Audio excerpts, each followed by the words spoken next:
నమస్తే, welcome to BCN news. నా పేరు మానస. ముందుగా ముఖ్యాంశాలు. కడప జిల్లాలో ప్రకృతి వ్యవసాయ క్షేత్రాన్ని సందర్శించిన మంత్రి నారా లోకేష్. రసాయన ఎరువులు వీడి సేంద్రియ సాగు వైపు రావాలని రైతులకు పిలుపు.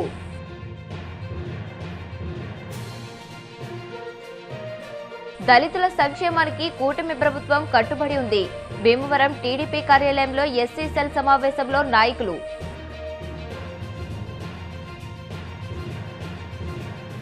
పట్టణాలను శుభ్రంగా తీర్చిదిద్దే లక్ష్యంతో మన కాకినాడ మన బాధ్యత పేరుతో ఆపరేషన్ క్లీన్ స్వీప్ కార్యక్రమం చేపట్టాం.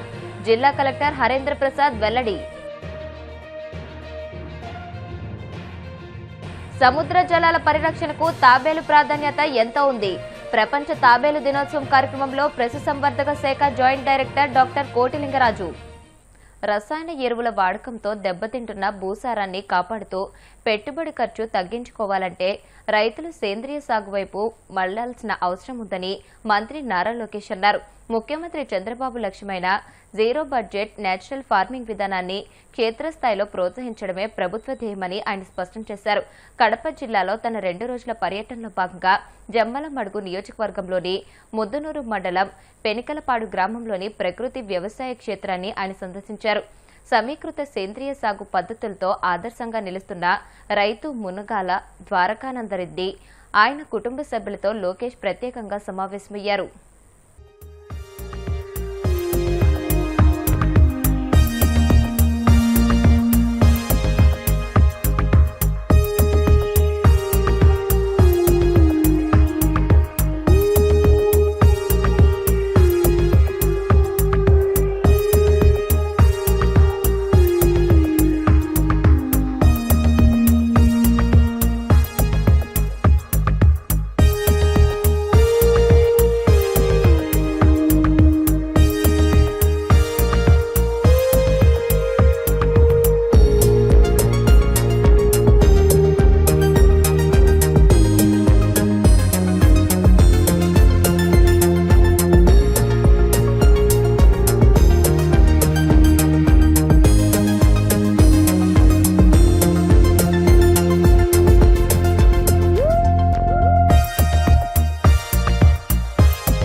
జగన్ 5 ఏళ్ల పాలనలో దళితులను అత్యంత కిరాతకంగా హింసించి నయవంచనకు గురిచేశారని టీడీపీ పట్టణ అధ్యక్ష కార్యదర్శిలో మద్దల రాము, చెల్లబోయిన గోవింద్ అన్నారు. టీడీపీ నియోజకవర్గ ఇన్ఛార్జ్ తోట సీతారామలక్ష్మి ఆదేశాల మేరకు పశ్చిమ గోదావరి జిల్లా భీమవరం పట్టణ టీడీపీ కార్యాలయంలో ఎస్సీసెల్ పట్టణ అధ్యక్షులు యాళ్ల వెంకటేశ్వరరావు అధ్యక్షతన శనివారం ఎస్సీసెల్ సమావేశాన్ని నిర్వహించారు. ముందుగా డాక్టర్ బిఆర్ అంబేద్కర్, ఎన్టీఆర్ చిత్రపటాలకు పూలమాలలు వేసి నివాళులర్పించారు. ఈ సందర్భంగా వారు మాట్లాడుతూ జగన్ పాలనలో దళితులపై అనేక దౌర్జన్యాలు, హింసాత్మక ఘటనలు చోటు చేసుకున్నాయని, వైసీపీ రాజకీయ కుట్రల్లో పావులు కావద్దని దళిత సమాజానికి సూచించారు. టీడీపీ ఎస్సీసెల్ రాష్ట్ర ఉపాధ్యక్షులు ఎద్దు యేసుపాదం, పట్టణ ఎస్సీసెల్ అధ్యక్ష కార్యదర్శులు యాళ్ల వెంకటేశ్వరరావు, అనపర్తి కృష్ణప్రసాద్ మాట్లాడుతూ దళితుల అభివృద్ధి సంక్షేమం కోసం ముఖ్యమంత్రి చంద్రబాబు నేతృత్వంలోని కూటమి ప్రభుత్వం నిబద్ధతతో పనిచేస్తుందని అన్నారు. దళితులపై దాడులు, హత్యలు చేసిన ఘనత గత వైసీపీ ప్రభుత్వానికే దక్కుతుందని అన్నారు. అధికారంలోకి వచ్చిన కాడి నుంచి కూడా బడుగు బలైన వర్గాలందరికీ కూడా రాజకీయంగా గాని ఉద్యోగరీత్యా గాని ఏదైనా గాని లబ్ధి పొందుతున్నారంటే అది తెలుగుదేశం పార్టీ అధికారంలోకి వచ్చేకని చెప్పి అందరికీ తెలిసిన విషయం. మరి డాక్టర్ బిఎన్ అంబేద్కర్ రాసిన రాజ్యాంగాన్ని అనుసరిస్తూ మరి ఒక పాలన సాగిస్తుంది ఒక తెలుగుదేశం పార్టీ అనేది ఎస్సీ సోదరులందరికీ తెలిసిన విషయమే. గతంలో మరి వైఎస్ఆర్ ప్రభుత్వం అధికారంలో ఉన్నప్పుడు బిఆర్ అంబేద్కర్ రాసిన రాజ్యాంగాన్ని పక్కనెట్టి మరి రాజారెడ్డి రాజ్యాంగాన్ని అమలు జరుపుతూ ఈ రాష్ట్రంలో రాక్షస పాలన కొనసాగిస్తూ ఎస్సీలపై ఎన్ని దాడులు చేశారనే విషయం ఎస్సీ సోదరులకు అందరికీ తెలిసిన విషయమే.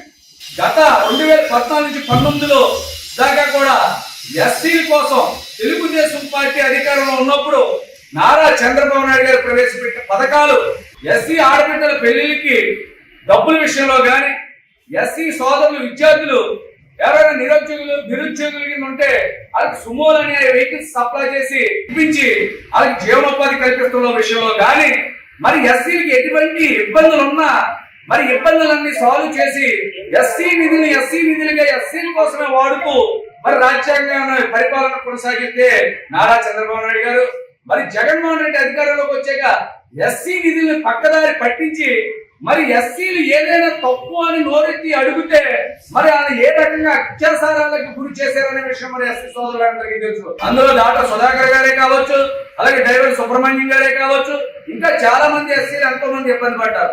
మరి ఈ రోజున ప్రతిపక్షంలో 11 సీట్లతో పాటు ప్రతిపక్ష వాదాన్ని కోల్పోయిన జగన్మోహన్ రెడ్డి మరి ఇవాళ ఎస్సీల కోసం ఆలోచిస్తున్నారు. ఏంటి ఆలోచించింది అంటే ఇవాళ ఎస్సీలకి ఇంకా ఏమైనా ఇబ్బందులు ఉన్నట్టు వాళ్ళు ఉంటే ఆ ఇబ్బందులు సాల్వ్ చేసే విధంగా ఎస్సీ నాయకులు కృషి చేస్తుంటే ఆ ఇబ్బందుల్ని తొలగిస్తూ మానేసి ఆమె పని చేయకుండా ఎస్సీ పట్ల తప్పుడు ప్రచారాలు చేస్తూ వాళ్ళు ఒక మనశ్శాంతికి గురి చేసే విధంగా ఇవాళ వైఎస్ఆర్ పార్టీ కొనసాగిస్తుంది. మరి ఇదంతా ఎస్సీలు అందరూ గ్రహిస్తున్నారు. ఎస్సీలు అందరూ కూడా మనం అందరూ కూడా ఎస్సీలు అనగా తెలుగుదేశం పార్టీలో ఒక కంచుకోట్లా ఉన్నారు. గతం నుంచి కూడా ఎస్సీలకి ముమ్మడివరం బాలయోగి గారే కానీ అందరూ కూడా ఈ రోజున పార్లమెంట్ కి వెళ్ళిన నాయకులు అందరూ ఉన్నారంటే ఒక తెలుగుదేశం పార్టీలు అనే విషయం తెలుసు. అలాగే ఎత్తి యేసుపాద్ గారు కానీ జోషి గారు కానీ అందరూ కూడా ఎప్పుడో హౌస్ రేట్స్ అయ్యారు. మరి అందరూ కూడా నిజంగా చెప్పాలంటే మరి ఎస్సీలుగా తెలుగుదేశం పార్టీ వాళ్ళకి ఎంత గుర్తింపించింది అనే విషయం అందరికీ తెలిసిన విషయం. ఏదైనా తెలుగుదేశం పార్టీ ఎస్సీలను అనుసరిస్తూ నడుస్తుంది, ఎస్సీని గుర్తిస్తుంది, ఎస్సీని ఉన్నతమైన స్థాయిలో కూర్చోబెడుతుంది అనే విషయం ఎస్సీ సోదరులకు అందరికీ తెలుసు. ఇవాళ ఈ పట్టణంలో ఎస్సీ సెల్ ముఖ్య ఉద్దేశం ఏంటంటే మన ఏదైనా పెన్షన్ విషయంలో గాని, ఇళ్ల స్థలాల విషయంలో గాని, సీఎం రిలీఫ్ ఫండ్ విషయంలో గాని, వితంతు పెన్షన్ విషయంలో గాని, తల్లికి వందనం విషయంలో గాని, ఎటువంటిదైనా మన ఎస్సీ బిడ్డలకు గాని, ఎస్సీ విద్యార్థులకు గాని ఎటువంటి కావాలన్నా మీరు అదన్నీ కూడా మన పట్టణ స్థాయిలో ఉన్న ఎస్సీ నాయకులందరూ కూడా వార్డు స్థాయిలో అందరి దృష్టికి వెళ్ళి అందరి సమస్యలు తెలుసుకుని ప్రతి వారం కూడా శుక్రవారం గ్రీవెన్స్ సెల్ అనేది ప్రతి నియోజకవర్గంలో ఏర్పాటు చేస్తూ జరుగుతుంది. అది మన నియోజకవర్గ ఇన్ఛార్జి మాజీ ఎంపీ గారు తోట సీతారామలక్ష్మి గారు ఆ నియోజకవర్గ ఆఫీసులో కొనసాగుతుంది 9 కాడి నుంచి 1 గంట 11 దాకా. మరి ఈ కార్యక్రమానికి అందరూ కూడా అందరినీ లబ్ధిదారులు తీసుకొచ్చి వాళ్ళ సమస్యలు ఏమైనా ఉంటే తీర్చే విధంగా మరి పట్టణ ఎస్ఎస్ఎల్ నాయకులందరూ కూడా కృషి చేయాలని చెప్పి ఈ సందర్భంగా మనం చేసుకుంటూ మరి ఎక్కడా కూడా ఎటువంటి సమస్యలు సందర్భాలు ఏది కూడా లేకుండా మన అందరం కూడా అన్నదమ్ముల భాగంగా మనం పనిచేస్తున్న ఎన్నాలో ఇప్పుడు కూడా అలాగే చేసుకుంటూ రేపొద్దున రాబోయే 2029 ఎలక్షన్ లో కూడా మనం అందరం కూడా నారా చంద్రబాబు నాయుడు గారు, కొన్నిదేల పవన్ కళ్యాణ్ గారు, నారా లోకేష్ గారు ఒక నాయకత్వంలో మన భీమవరం నియోజకవర్గం గెలిపించుకుంటమే కాదు ఈ రాష్ట్రంలో మళ్ళీ అధికారంలోకి వచ్చి కలగానే పోలవరం గాని, కలగానే అమరావతి గాని మొత్తం మనం నిర్మించుకునే విధంగా ముందుకు సాగే విధంగా మనం అందరం కూడా ప్రయాణం చేయాలని చెప్పి కృషి చేయాలని చెప్పి ఈ సందర్భంగా ఎస్సీ సోదరులందరికీ కూడా మనం చేసుకుంటున్నాం. వైసీపీ పాలనలో వైసీపీ ఎస్సీ ఓట్లతో నెక్కిన జగన్మోహన్ రెడ్డి ఆ రోజు వాళ్ళ ప్రభుత్వంలో ఎస్సీలను అనగదొక్కే విధంగా ఏదైనా మాట్లాడితే వాళ్ళు లక్షపూర్తిగా వాళ్ళు వేటాడి చర్చలు చేయడం జరిగింది. ఆ యొక్క గవర్నమెంట్ లో మేము తెలుగుదేశం పార్టీ తరఫున ఎస్సీల కోసం ఎన్నో ఉద్యమాలు చేసాం. కార్యాచరణలో భాగంగా అనేక ధర్నాలు, రాస్తారోకాలు కూడా చేసిన రోజులు ఉన్నాయి. అటువంటి ఎస్సీలని ఇవాళ మళ్ళీ ఏమీ ఎరగనట్టుగా ఇవాళ తెలుగుదేశం గవర్నమెంట్ ఎస్సీలని అనగదొక్కేస్తున్నారు, ఎస్సీలని హత్యలు చేస్తున్నారు అనే విధంగా జగన్మోహన్ రెడ్డి మాట్లాడటం చాలా శోచనీయం.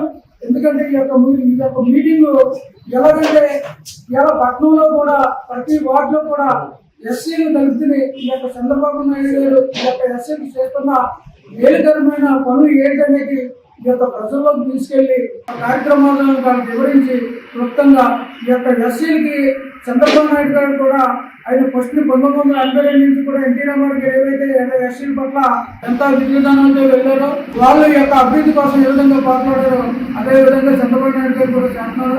ఈ యొక్క మీటింగ్ మన పట్టణ అధ్యక్షులు మంత్రిరావు గారు, పట్టణ ఎస్సీసీఎల్ అధ్యక్షులు యాళ్ళ వెంకటేశ్వరరావు గారు, అలాగే ఎట్టి యశ్వాదం గారు, అనుపతి కృష్ణప్రసాద్ గారు ఈ యొక్క ఎస్సీ ముఖ్యుల సమక్షంలో ఈ యొక్క మీటింగ్ వేసి ఈ యొక్క విధానంతో ముందుకు వెళ్తామని ఈ శుభ్రంగా మన కాకినాడ మన బాధ్యత పేరుతో ఆపరేషన్ క్లీన్ స్వీప్ కార్యక్రమం జిల్లాలో ప్రారంభిస్తున్నామని జిల్లా కలెక్టర్ హరేంద్ర ప్రసాద్ తెలియజేశారు.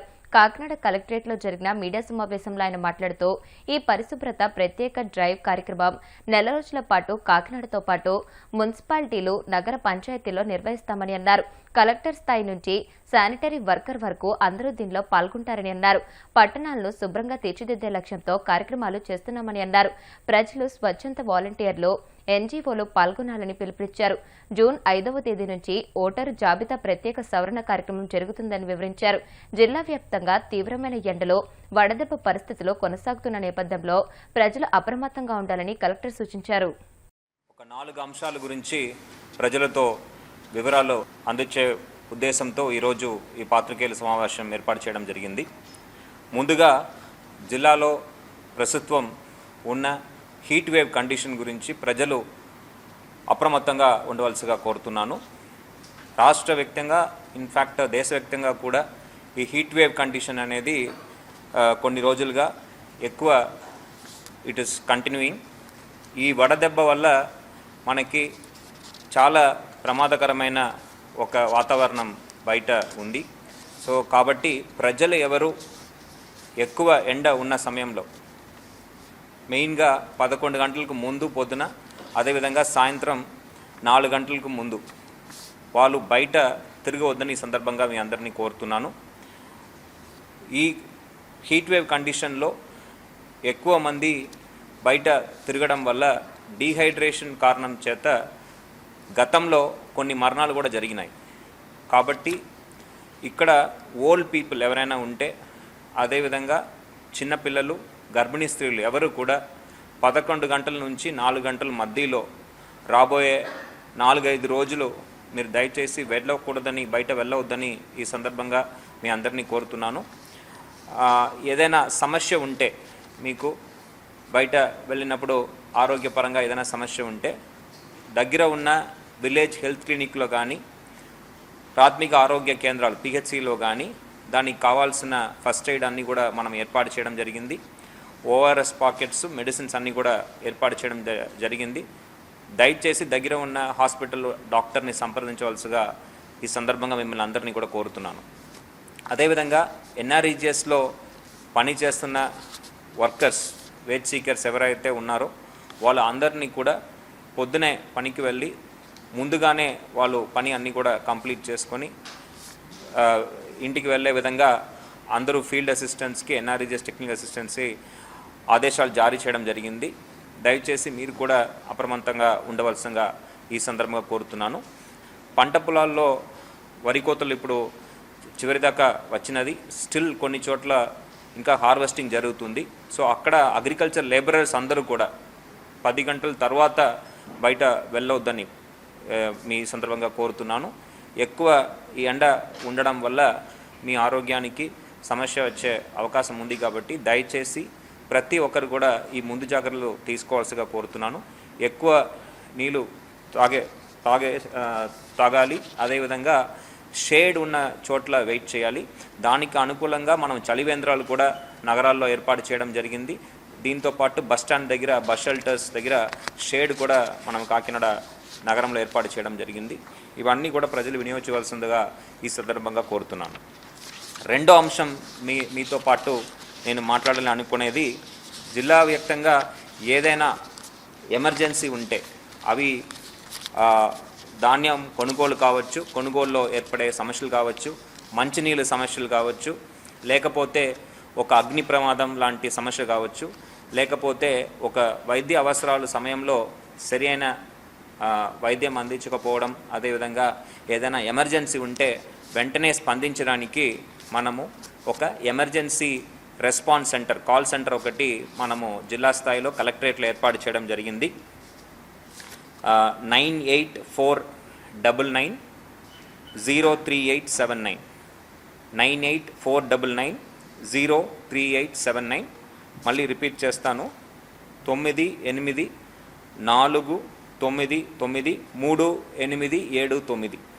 ఈ నంబరు మీరు కాల్ చేస్తే, ఈ ఫోన్ నంబర్కి మీరు కాల్ చేస్తే 24 గంటలు మిమ్మల్ని మీకు స్పందన ఇచ్చి మీకు సరైన సమాధానం ఇచ్చి వెంటనే ఆ చర్యలు తీసుకోవడానికి సిబ్బంది మనం ఏర్పాటు చేయడం జరిగింది. ఇప్పుడు కాసేపు ప్రకటనలు.